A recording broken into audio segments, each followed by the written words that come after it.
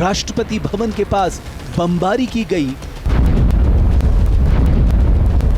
सैन्य और प्रशासनिक ठिकाने तबाह कर दिए गए। ड्रूज समुदाय पर हमला करने वाले समूहों और टैंकों को निशाना बनाया गया।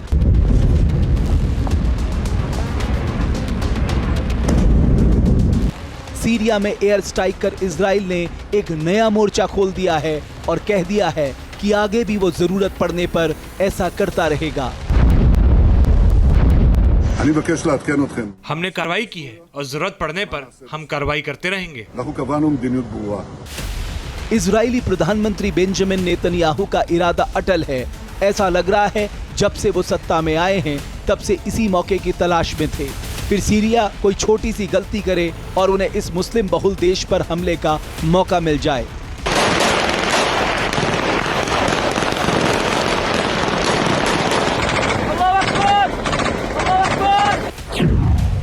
ड्रूज बहाना ग्रेटर इजराइल है पाना। नेतन्याहू कह रहे हैं कि सीरिया पर हमले के पीछे उनका मकसद सिर्फ अल्पसंख्यक ड्रूज समुदाय की हिफाजत है। हालांकि मिडिल ईस्ट के जानकारों को नेतन्याहू की बातों पर भरोसा नहीं। उनका कहना है कि यहूदी देश के प्रधानमंत्री का असली मकसद तो ग्रेटर इजराइल बनाना है और इसलिए वो ईरान के बाद अब सीरिया के पीछे पड़ गए हैं। ग्रेटर इजराइल में वो इलाका शामिल है जहां कभी प्राचीन यहूदी राज्य हुआ करता था।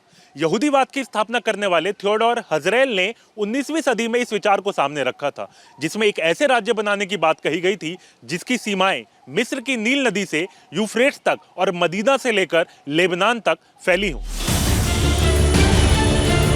नेतन्याहू का इरादा थियोडोर हर्जेल के एक विचार को जमीन पर उतारना है और मिडिल ईस्ट का नक्शा बदलने का है, और इसकी शुरुआत उन्होंने सीरिया पर हमले के साथ कर दी है।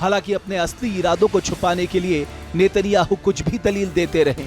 उनका कहना है कि इजराइल ने सीरिया में 2 रेड लाइन खींची हुई है जिसका उल्लंघन किया गया है, जिसके बाद ही इजरायली सेना हमले के लिए मजबूर हुई।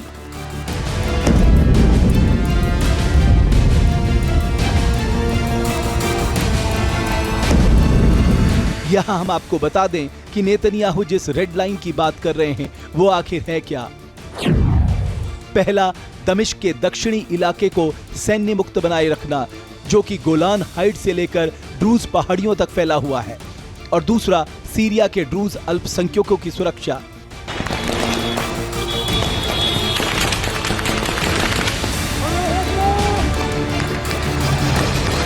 नेतन्याहू ने कहा कि इन दोनों रेड लाइन को किसी को पार नहीं करने दिया जाएगा। इसके साथ ही इजरायली प्रधानमंत्री ने यह भी कहा है कि इजराइल अपनी इन रेड लाइन को लागू करने के लिए सैन्य साधनों का इस्तेमाल जारी रखेगा।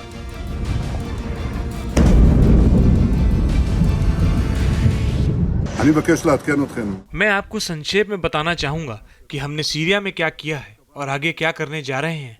हमने एक स्पष्ट नीति निर्धारित की है।